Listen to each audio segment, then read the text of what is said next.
In today's video, I'm going to teach you how to upload a file to Genspark AI Chat and get helpful responses. First, open Genspark and sign in to your account.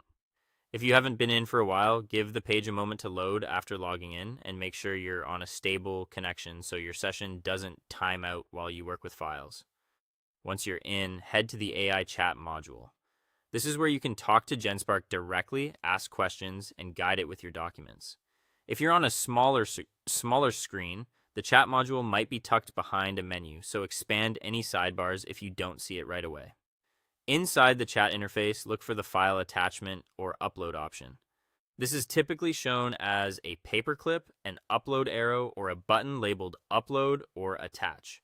It's usually near the message box where you type your prompt. Hovering over icons can help reveal tooltips if you're unsure which one to choose. Click the attachment option and select the file you want to upload from your device. Pick the version you actually want analyzed. If you have multiple drafts, choose the most recent and clearly named one to avoid confusion later. Most common document types are supported, but if your file is very large or in an uncommon format, consider simplifying the file name and ensuring it's saved in a widely used format before uploading.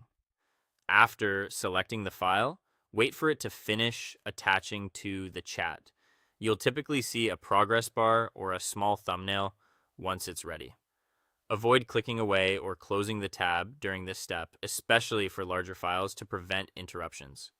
When you see confirmation that the file is attached, you're set to move on. Now, type a clear prompt telling Genspark what to do with the uploaded file. Be specific about the goal. For example, you might say, summarize the key points in this document and highlight any action items, or compare the findings in this file to current industry best practices, or extract all dates, names, and deliverables into a concise list. Mention the file by name if it helps, and include any formatting preferences such as requesting bullet style summaries or short paragraphs. Finally, review the response based on your file and continue the conversation if needed. If something looks off, ask Genspark to focus on a particular section, clarify terms, or provide examples. Iterating with follow-up questions is normal and helps refine the output until it matches exactly what you need. And that's it. Simple, clear, and efficient.